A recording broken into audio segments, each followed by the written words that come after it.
Hello there, welcome to the Saroy channel, wherever you are in the world, and so much love to each and every one of you. How are you doing? I do hope you're doing remarkably well. We've got a lovely story all the way from the 1930s when life was a whole lot harder than it actually is now. They didn't have transportation like we do today. They didn't have phones or the internet. So I think you're going to enjoy this story. But before we do, if you haven't subscribed to the channel, please do so. Click the notification bell and the thumbs up. So let's get started with tonight's story. Dear Sarah and all your lovely listeners, my name is Joyce and I'm from Central Kentucky. I have an extraordinary story to share with you that came from my grandfather, and so that was an incredibly long time ago. Indeed, when he was a young boy, and he was living on his dad's tobacco farm in 1930. I was a young girl when I learnt to diarise all the significant events in my life, including the full story my grandfather told me when I was only 14. I was sitting by a crackling fire on a cold winter's night when he told me his amazing story, which I'm so delighted to share with you and your listeners. Bear in mind that in those days nobody knew about the hairy man or about Bigfoot, so encountering such a monstrous creature would have been incredibly shocking, and much more so than it is today. So this is my grandfather's amazing account. I grew up on a small tobacco farm in Kentucky, where we grew dark fire-cured tobacco, I think it was. We made enough money to have a relatively decent life. Walking everywhere was our major source of transportation, or we would travel to locations using our horse and carriage. I would walk to school with a bucket and pail with all the other children. We didn't have shops like you do today, but a local store to buy flour, rope, mop and seeds. We would have our post delivered by the postmaster, who would come to our houses riding his horse and carriage. I do vividly recall that receiving a letter from far afield was one of the most exciting, thrilling things that could ever happen to you. People from all over America loved to write and receive letters, and the longer the letter, the better. If you received a letter, you would be likely to brag about it for days on end, because it was such a big deal back then. All the people in town loved hanging out at the post office, as it was quite a social place for gatherings and for catching up on all the local gossip. And believe me, like most small towns, we invariably had our fair share of gossips. The worst was Mrs. Lewis. Some people claimed that she was secretly listening to everybody's conversations by hiding out in the nearby bushes. Her brown head of short curls could be seen bobbing up and down in the bushes as her snoopy brown beady eyes were seen peeking through the shrubbery.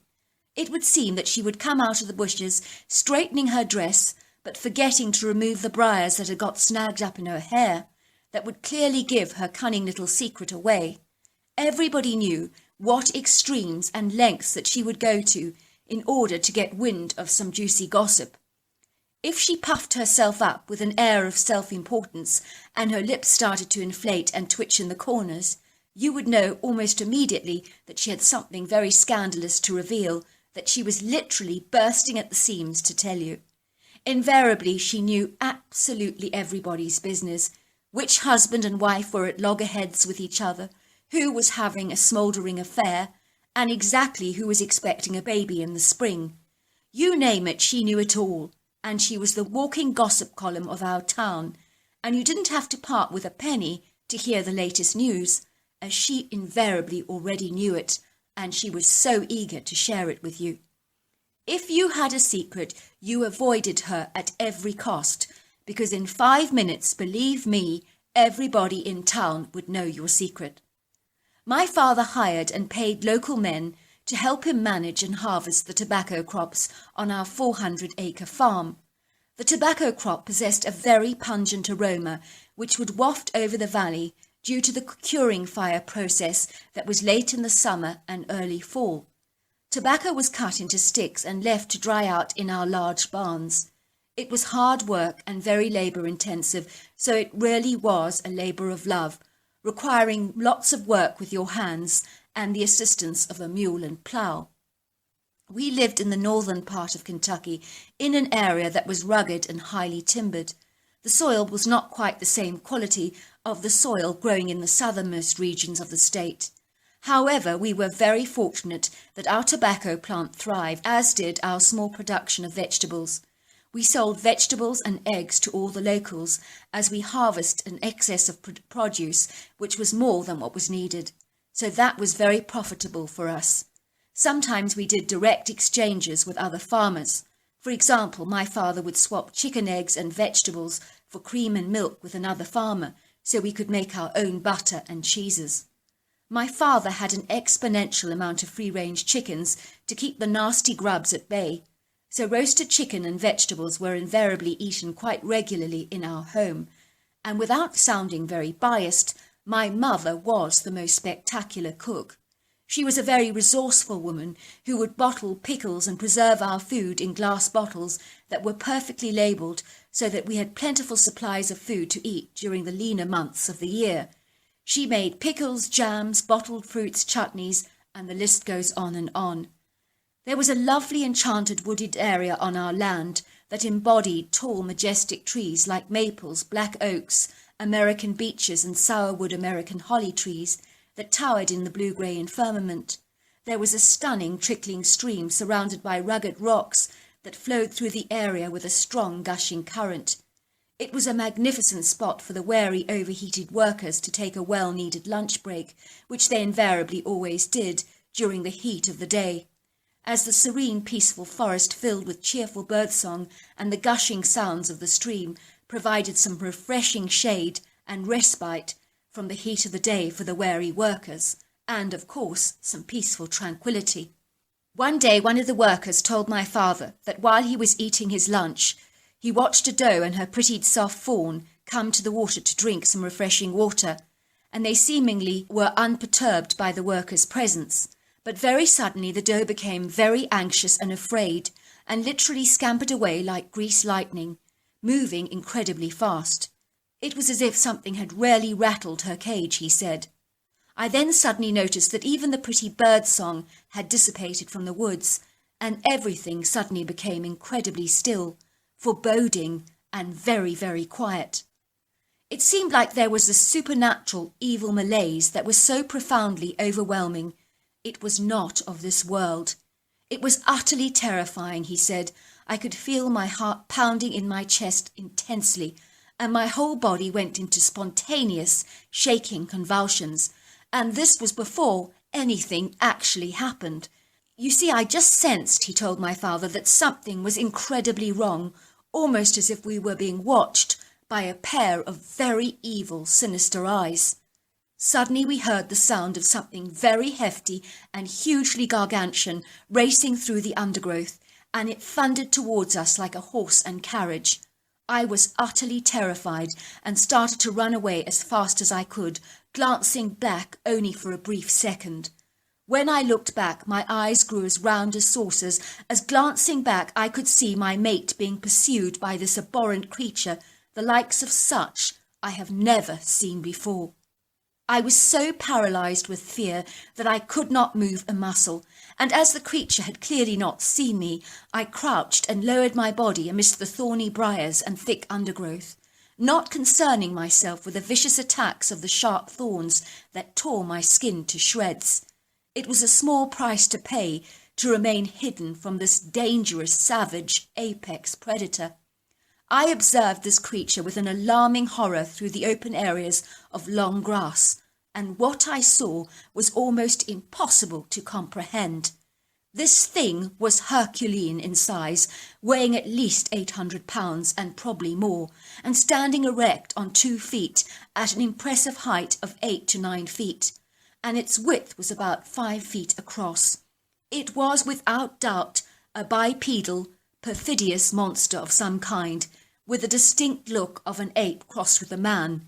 It was truly wild. It was covered all over with very long, ashy grey hair, and every part of his brawny body literally rippled with muscle. It had a cone-shaped head that seamlessly blended in to a huge pair of shoulders. I noticed that the face was long, with a skin as dark and shiny as tanned leather. a very prominent furrowed brow ridge, and very deep-set coal-coloured eyes. This creature was the most horrifying, demonic-looking being that I have ever seen. It was as if the gates of hell had opened, and he belonged in that domain. It was powerful, imposing, and an exceedingly strong creature. The creature seized Bert with his overlong, hairy arms and threw him high in the air. I watched Bert go spinning and whirling and then come crashing down to the ground violently in a crumpled heap with his legs landing over his head. He was killed on impact. I was certain of that, and I knew it immediately. No man could possibly have survived that hazardous fall. The creature tugged off Bert's head as effortlessly as we would pluck a grape from a stem.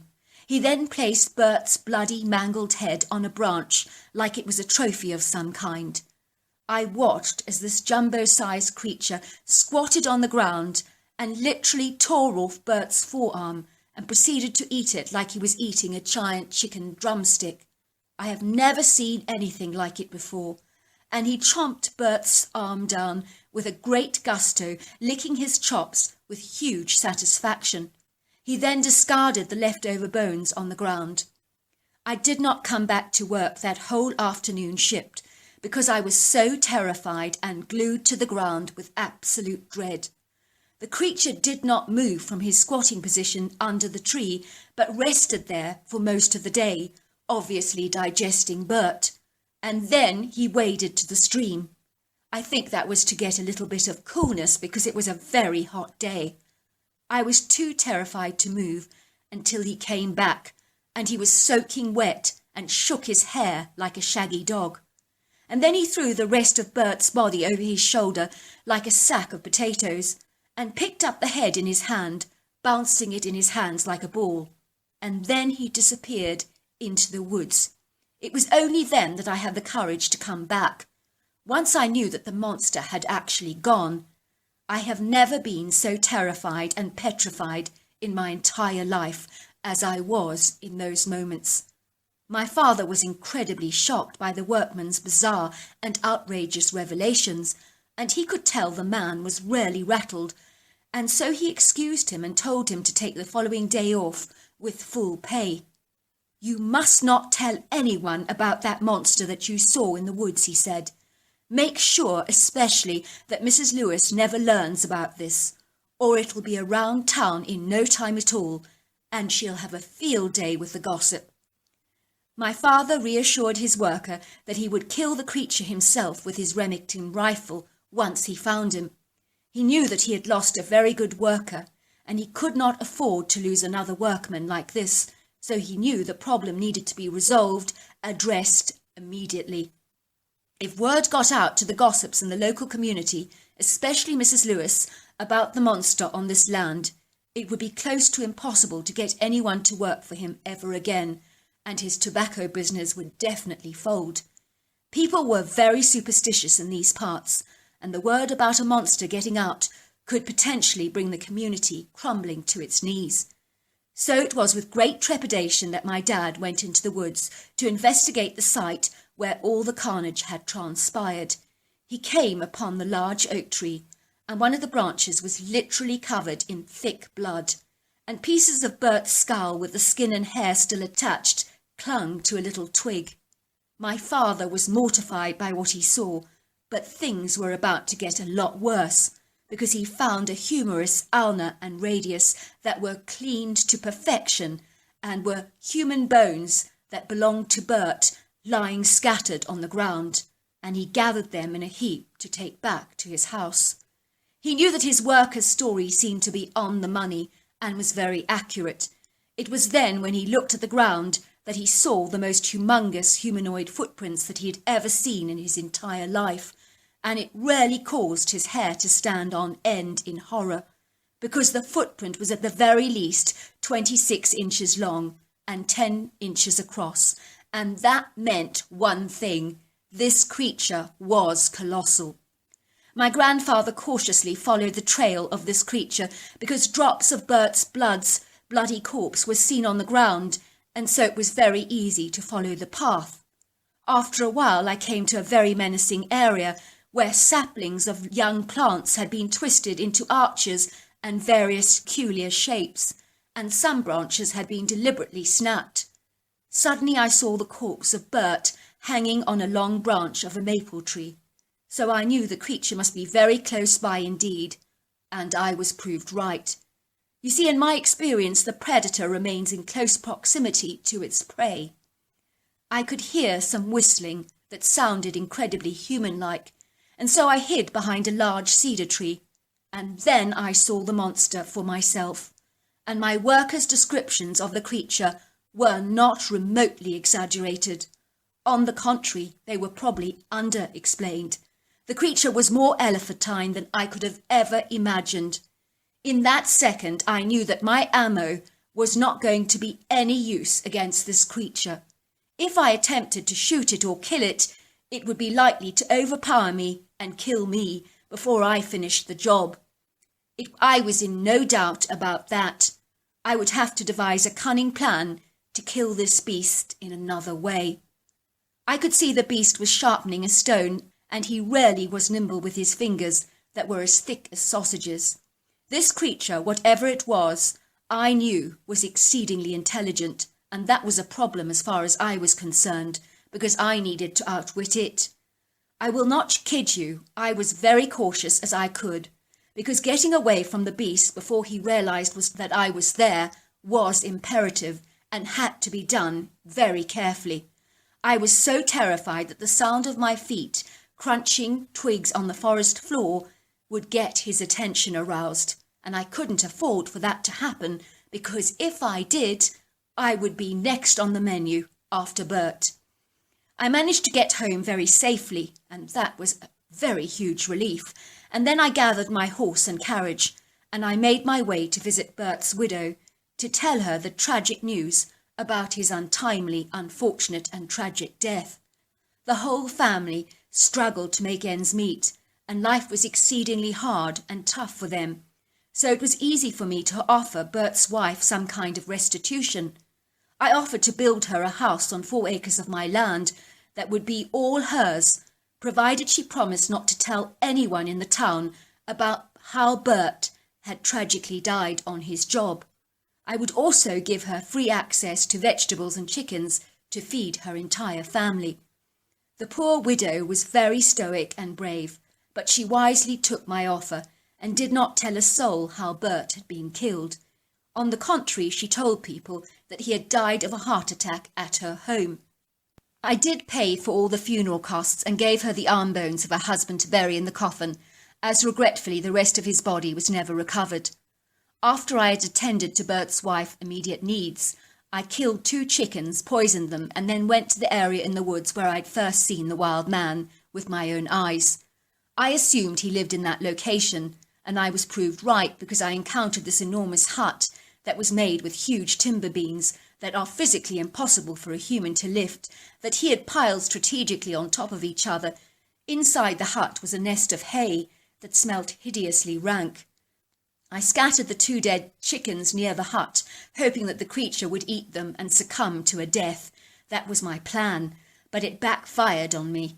That very night in our farmhouse we were to hear the most terrifying crashing sounds and banging, and something was clearly going around our house, banging every area of our home and making the most horrifying noises that were terrifying. Also, we could hear the creature screaming at the top of its lungs, and it sounded exactly like a woman being murdered. I don't believe I've ever heard a sound so terrifying. All night the sounds continued until the dusk faded and the early morning light basked the escarpment in a warm, bright gold light. It was then that I saw the great giant gliding back towards the woods on his agile legs. He moved with such grace.